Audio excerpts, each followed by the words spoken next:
The history of the factory starts in the early 1900s. It was built by the Riegal Paper Company. Riegal already owned two other paper mills in the area, one in Hughsville and the other in Milford.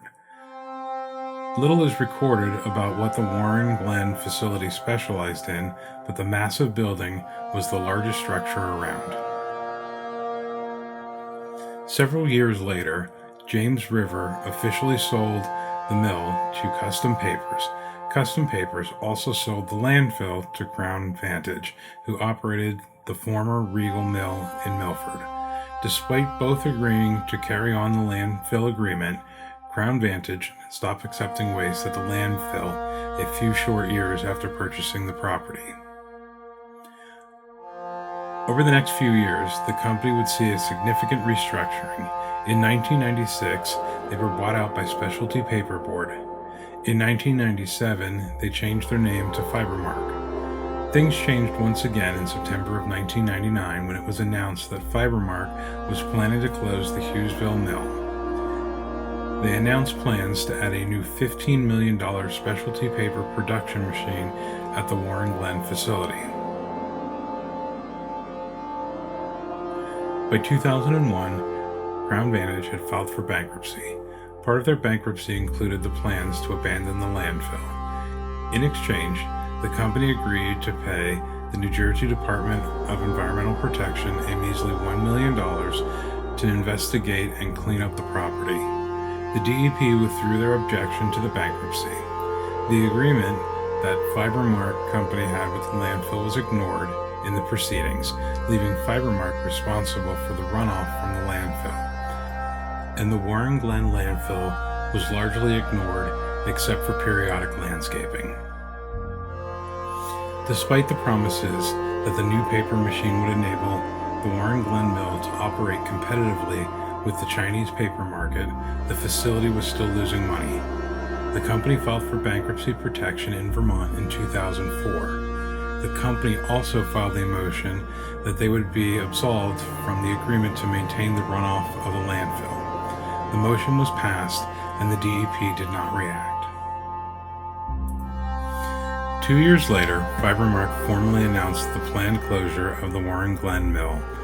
The DEP was reminded of their obligation to manage the landfill and began investigating what to do with the property. The Hughsville mill was subsequently sold to International Process Plants and Equipment. They tried to sell the Warren Glen property as well, but the runoff from the landfill proved to be an impassable issue. Fibermark issued a letter to the DEP explaining that the plant was closing and that they needed to stop the runoff. The DEP reportedly ignored this letter, as well as subsequent attempts of Fibermark to reach out. It wasn't until August, after the firm finished their assessment of the landfill, that they responded to Fibermark, all but dismissing their demand. They explained that since they didn't have alternative treatment option, it was Fibermark's problem. Fibermark responded that they had already been released from the agreement legally, and that they had no obligation to treat the runoff.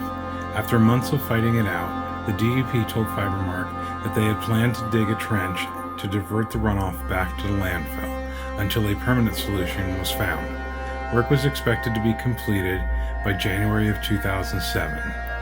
4 days earlier, IPPE agreed to buy the Warren Glen mill.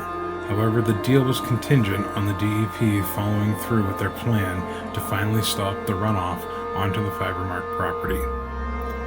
The DEP informed Fibermark that the plan did not work out and that they needed to go back to the drawing board. Due to the DEP's carelessness, the deal once again fell through. Fibermark immediately went to the courts and filed a temporary restraining order that would bar the DEP from further contaminating the property. The order was granted by a judge, but it was acknowledged that it could not be an immediate thing and that the DEP simply needed to hurry up and figure out a solution. A month later, on April 12th, the DEP removed the pipe that had been discharging the contaminated water into the Fibermark property. Shortly after that, IPPE once again signed an agreement to purchase the plant. This time, the company offered significantly less for the property, with some of the money being contingent on the sale of the equipment inside.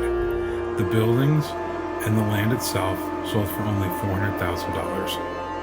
Fibermark was desperate to offload the property though, so they accepted what was offered and were finally done with the Warren Glen mill.